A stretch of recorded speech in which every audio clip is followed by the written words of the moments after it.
I would say the good old times, but it's kind of mixed feelings. What do you think to the tank, guys? Oh, we love it, George. Oh, yeah, Aquascape Dallas coming soon. Check out the details in the description. Hopefully I'll see you there. I thought I'd introduce this video. It's a bit different, another vlog, but I'm visiting someone that I've not seen in my old place of work for over 10 years. He's an old Air Force colleague, and I don't actually spend any time with ex-Air Force colleagues, so I decided to kind of move on from all of that. But I stayed in contact with Alec, and he's got into aquascaping. He's watched a fair few of my videos, and I thought I'd pay him a visit, check out his tank. It wasn't designed to be a purely aquascaping focused evening, we just wanted to have a catch up. But I thought I'd make a vlog of it. It's not a high-end production or anything, it's just good fun. I wanted to say something about moving on and chapters closing and new ones opening and stuff. But I think I'll leave that for another video. Yeah, I just want people to have a peaceful life. First of all, Alec, I've noticed that you've got an automatic hoover. I am tempted to take it all out and put it all back in again in a different way. Lifestyle change. They're brilliant. Oh, what I think of is Breaking Bad. The main reason behind this vlog is to show you this beautiful little aquarium. This belongs to my very good friend and old RAF colleague, Alec. Say hello, Alec. Hi, everyone. Alec is the only guy from the RAF, really, that I'm still in contact with. So, shout out to Alec. He's got into aquascaping recently. He's watched all of my videos, which is a bit weird. That's weird. I think he's done a really great job. This is his first real attempt at scaping. I'm going to go through it with Alec, and yeah, let's just take a look at the whole system. I actually got the tank from Maidenhead Aquatics. Okay. Just before Christmas, actually. Yeah, we have one locally. Okay, cool. And then the actual equipment, hardscape and plants. So all of that came from Aquarium Gardens, which is out your way. What's the lighting? Is that twins? Oh, Superfish.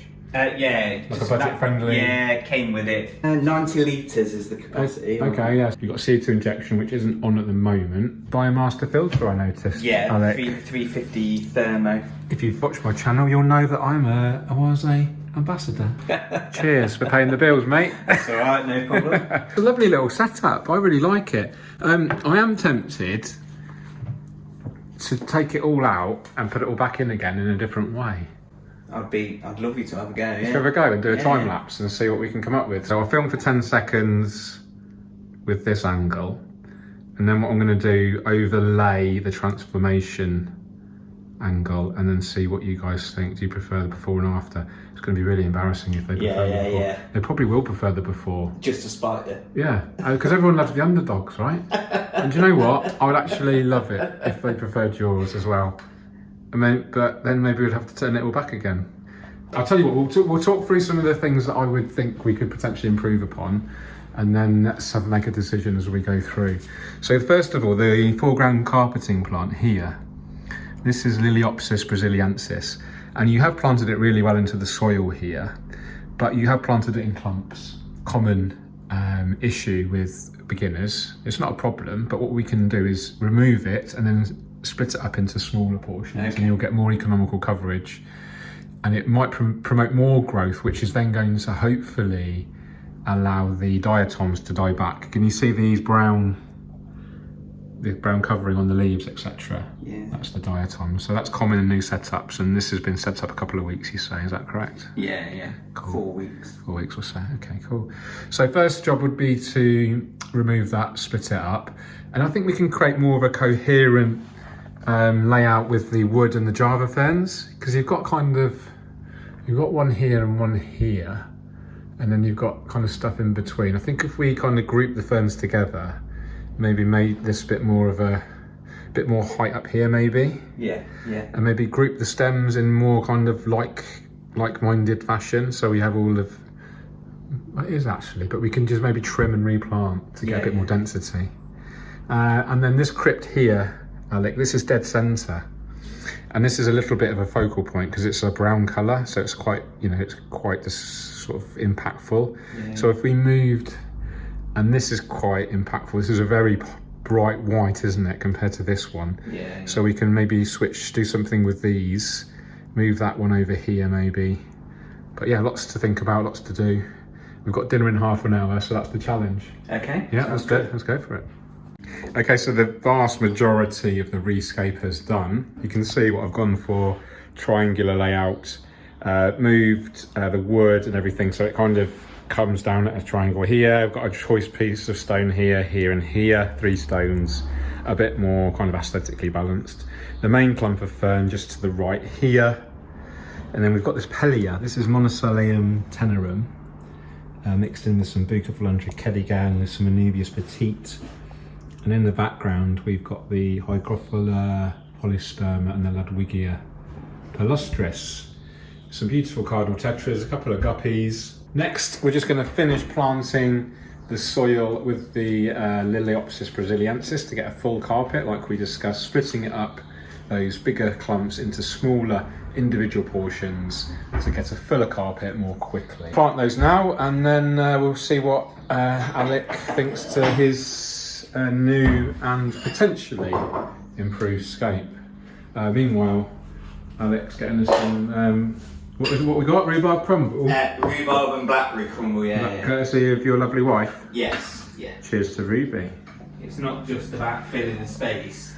There is definitely something in how you fill the space. Yeah, it's all about composition, use of colours, textures, focal points, overall composition. So we changed, you didn't really have a composition per se in terms of, was it like a triangular, a U shape, an island? It was just like a linear block, wasn't it? Yeah? Yeah. So that's okay. But now we've got this distinctive triangular shape here. Yeah. Yeah, and we've grouped together the plants more. We've split apart the Liliopsis to make it more of a, a denser carpet. We've grouped the crypts together more. We've removed the massive stone there because that was unnecessary and taking up more real estate than necessary, which is more important for the plants to be able to use. And then we've just moved everything around to make it more of a coherent overall design. Finally, we've put the black or dark blue towel on the back just to give us the idea of what a black background would look like. I prefer it. Alec. Do you prefer the black background? I do. So you could get a, you can actually get a black film that you could put on there permanently. Yeah. In the future, that would be cool. So let us know in the comments. Do you prefer this layout or this layout? Let us know in the comments. Do you prefer this layout or this layout? Let us know in the comments. Yeah, I think you're gonna look after it. Yeah, I will. I'll keep doing what I was doing with the water changes. And you've got a book. I do have a book, right? I'm gonna get it. I'm gonna go get it now. Yeah. You hold it and tell everyone in the audience a little story about when we were in the armoury at RAF Wittering. You must remember a story. It must be something funny. No problem. Well, I could tell the story. The one that I do remember is about George you doing that fish tank. What's that fish tank related story? Yeah. Well, let's go and get the book. All right, mate. Yeah, I'll tell the story. Tell the story. So George and I met many years ago now in the Air Force. We both worked at the same place, and I'll never forget one of the first times I saw him because, surprise, surprise, he was carrying a humongous. I mean, it must have been 500 litres or more, humongous fish tank into our place of work, and it was just such a. He spent a fair bit of time installing it. I remember he put some fish in it. It was a real foreshadowing though of the kind of things he does today. I never would have believed it back then. Fast forward 10 years, and here we are in new lives, new jobs, recording Aquascapes. Quite remarkable. He's also a really good bloke, which is why you should watch his YouTube channel. Hope you're not slagging me off.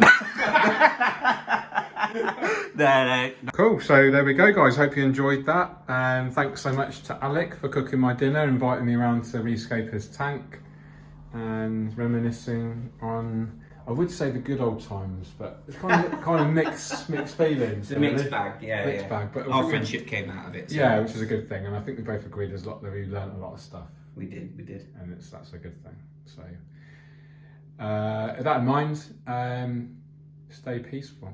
Take care. Cheerio. Overlaying the screen right now, all the details for Aquascape Dallas coming very soon. Please do attend if you can. It's going to be an absolutely amazing event. I'm there with Awase North America and a lot of other supporters of the Aqua Gallery.